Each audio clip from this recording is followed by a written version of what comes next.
In this video, I would like to talk about finding suppliers in the import trade for companies who want to purchase goods from overseas for the first time.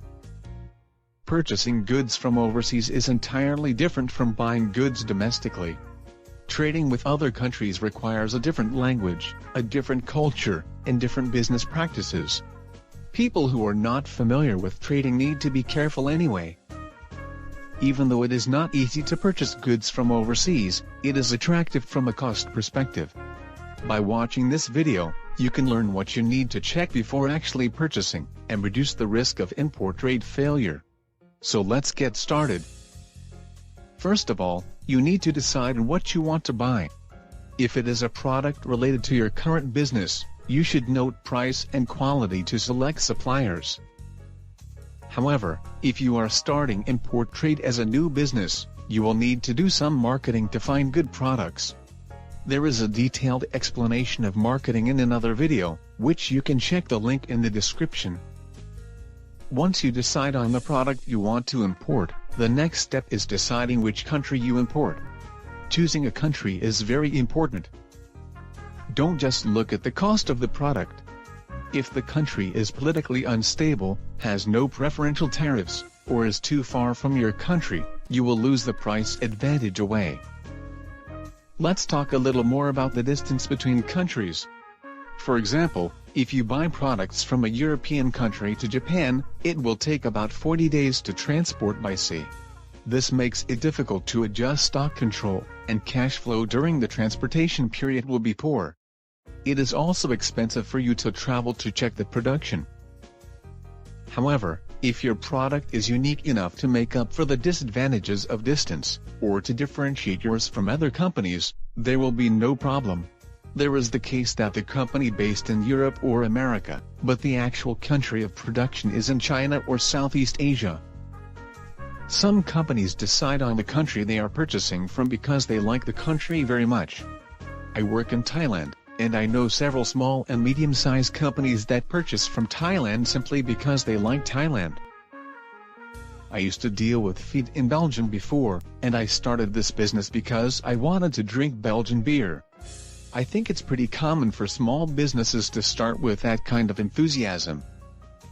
So, once you decide on a country to buy, how do you find a company to buy next? Nowadays, you can get enough information on the internet. Just enter the keywords to search, and contact the relevant companies by email or phone.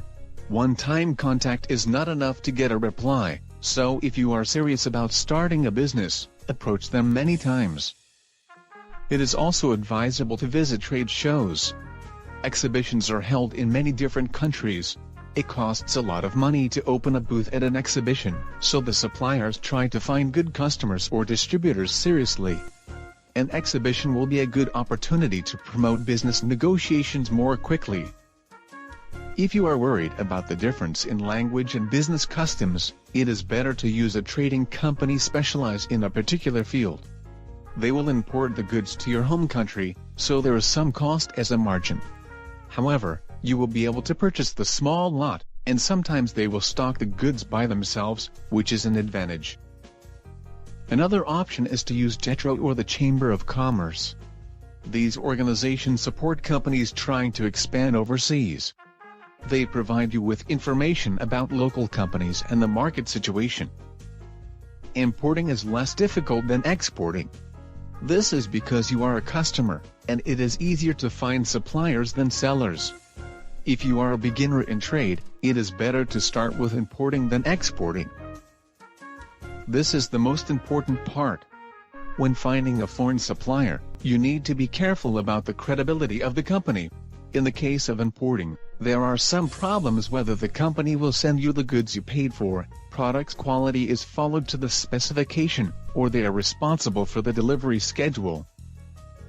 I believe that these credit risks are higher when you start doing business with a foreign company only by email. You will not meet them face-to-face, and you will not know if the company exists. Some companies ask you to send money again because of additional costs or make an unreasonable request. To reduce the credit risk, you can use LC or BL. These are explained in detail in another video, which is linked in the description. If you want to find out more about the company you are dealing with, you can use the Dun report. Dun & Bradstreet Corporation, one of the largest credit reporting agencies in the U.S., will verify the creditworthiness of your business partners. Dun report does credit checks for companies in most countries except for conflict zones. Now let's summarize the contents of this video. When starting an import trade, first select a country to purchase from. Why do you want to buy from that country? You need to check how much benefit and whether the lead time and cash flow risks are acceptable. Once you decide country, the next step is to find a company to purchase.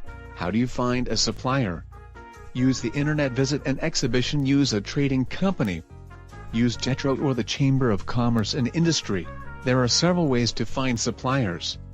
Since overseas companies are physically far away from you, you need to check the credit risk carefully.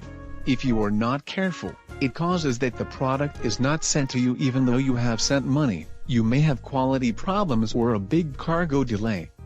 To avoid this kind of risk, you can use a Dun report to check if the company is trustworthy or not, and use LC for transactions, BL for control logistics.